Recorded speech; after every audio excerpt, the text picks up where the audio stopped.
گوجری زبان میں اپڈیٹ سنیے۔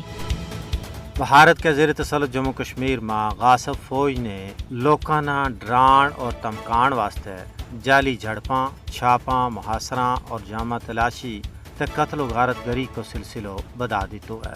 ایک سجری کاروائی میں کنی سری نگر اور اسلام آباد میں غاصب فوجیاں نے 3 اور کشمیری شہید کر دیتا ہے۔ اس طرح اکتوبر کا مہینہ میں غاصب فوجیوں کے ہاتھوں 9 کشمیری نوجوان شہید ہو گیا ہے۔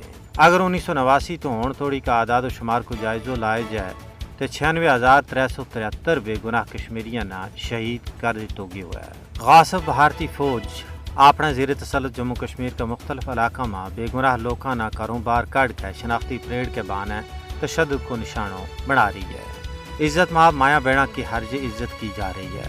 غاصب فوج کی طرفوں چھاپا، محاصرہ، جامع تلاشی اور مکانہ نہ ساڑنا چاڑنا ایک معمولی بن گیا ہے۔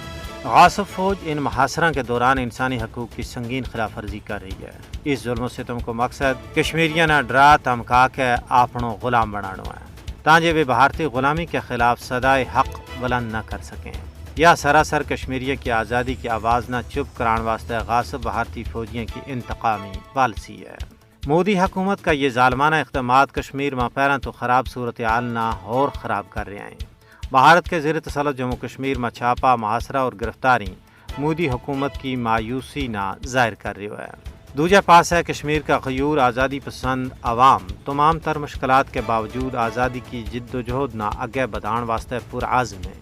انہوں نے یہ تہیہ کی ہے کہ بے شک کتنی مزید قربانی کیوں نہ دینی پے ہم اپنی اس مقدس جد و جہد نہ منطقی انجام توڑی پہنچاواں گا۔